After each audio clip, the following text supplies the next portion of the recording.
Halo teman-teman, apa kabar semuanya? Semoga dalam keadaan sehat-sehat selalu dan tidak kurang suatu apapun. Pada episode kali ini, kita akan memulai suatu perjalanan pembelajaran dengan nama belajar HTML5 dan CSS3. Sebelum kita mulai perjalanan kita, saya akan mengajak teman-teman untuk mengetahui apa saja yang kita butuhkan dalam mengikuti perjalanan materi ini. Hal pertama yang kita butuhkan adalah software text editor. Dalam hal ini, saya menggunakan Visual Studio Code. Visual Studio Code bisa kita download secara gratis di website resminya, yaitu code.visualstudio.com.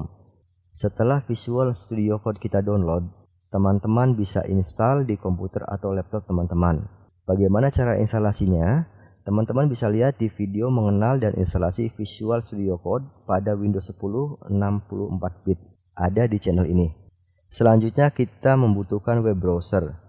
Web browser ini dibutuhkan untuk menguji dan melihat web yang kita buat. Begitu banyak pilihan web browser yang bertebaran di internet.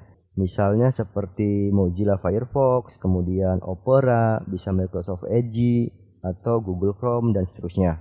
Teman-teman bisa menggunakan web browser favorit teman-teman sendiri. Pada pembelajaran materi ini, web browser yang saya gunakan adalah Google Chrome. Kita akan mulai perjalanan kita dari sini.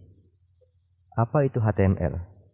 HTML singkatan dari Hypertext Markup Language yang digunakan untuk mendefinisikan dokumen teks tag HTML yang dapat dipisahkan di website menjadi beberapa bagian.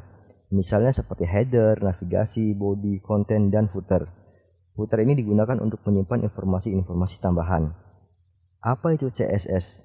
CSS singkatan dari Cascading Style Sheets. CSS pada dasarnya adalah bahasa desain untuk menyederhanakan pembuatan halaman website. Singkatnya, HTML digunakan untuk menyusun tata letak di web browser, sedangkan CSS digunakan untuk menatanya di web browser. Mari kita mulai perjalanan kita dengan membuat folder tutorial HTML di desktop. Caranya, kita bisa klik kanan pada desktop, kemudian kita pilih New, selanjutnya kita pilih folder, kemudian kita beri nama tutorial HTML. Teman-teman bisa gunakan nama apa saja yang teman-teman inginkan, karena penamaan ini tidak akan menjadi sebuah masalah. Selanjutnya kita buka software text editor kita. Dalam hal ini, karena saya menggunakan Visual Studio Code, maka saya membuka Visual Studio Code. Selanjutnya kita buka folder yang baru saja kita buat. Klik File, kemudian Open Folder, kemudian di desktop saya membuat tutorial HTML. Saya klik folder yang tadi saya buat, kemudian klik Select Folder. Pada sisi kiri aplikasi, kita bisa lihat bahwa folder tutorial HTML masih belum ada filenya. Folder ini masih dalam keadaan kosong. Selanjutnya, mari kita isi dengan file HTML. Caranya, di sini ada icon new file. Kita klik, kemudian selanjutnya diberi nama index.html,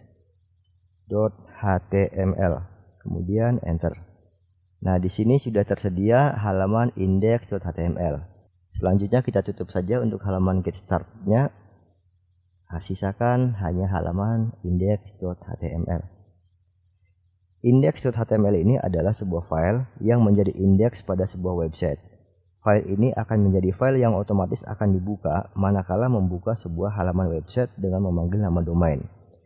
Indeks HTML ini adalah default file yang merupakan file yang paling penting. Selanjutnya, mari kita install tools yang akan membantu kita dalam menulis tag-tag HTML. Caranya, kita klik extension.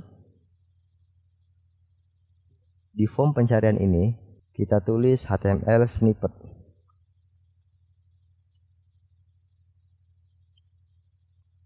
Kemudian di sini ada tombol install, klik tombol install.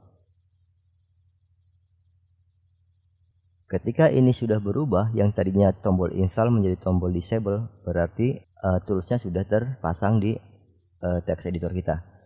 Selanjutnya kita kembali ke export, kemudian kita kembali ke halaman index HTML di folder tutorial HTML. Jika kita mengetik tag HTML secara manual, memungkinkan adanya salah ketik. Untunglah di Microsoft Visual Studio Code ini terdapat tools yang akan membantu kita, sehingga kita dapat melakukan pengetikan tag-tag HTML dengan lebih cepat. Contohnya ketika kita mau mengetik tag HTML, tag pembuka dengan tag penutup, kita tinggal ketik HTML, kemudian tab. Maka sudah disiapkan tag pembuka HTML dengan tag penutup HTML. Ketika kita hendak menulis tag class, kita dapat membuat tag class dengan cepat. Cukup ketik .alert, kemudian .alert, misalkan danger, kita tab. Maka kita sudah disiapkan sebuah tag class alert danger. Nah, kemudian di sini ada tag penutupnya. Saya hapus terlebih dahulu.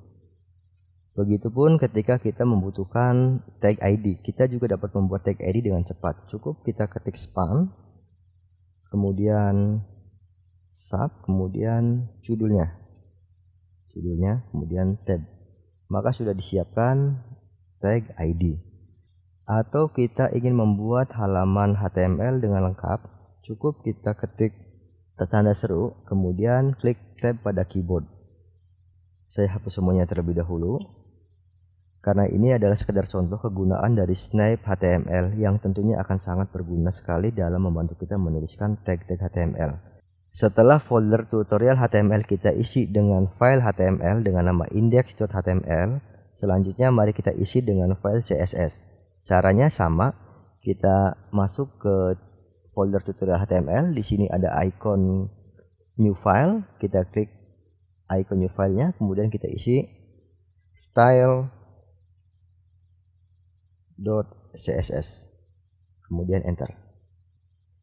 Oke teman-teman, sampai di sini kita sudah menyiapkan hal-hal yang akan kita gunakan untuk menjelajahi HTML5 dan CSS3. Selanjutnya, perjalanan akan kita lanjutkan ke materi struktur dokumen dari HTML. Di video berikutnya, kita akan menyiapkan satu halaman web dan menjelajahi HTML5 dan CSS3. Saya berharap ini bisa bermanfaat untuk teman-teman semuanya.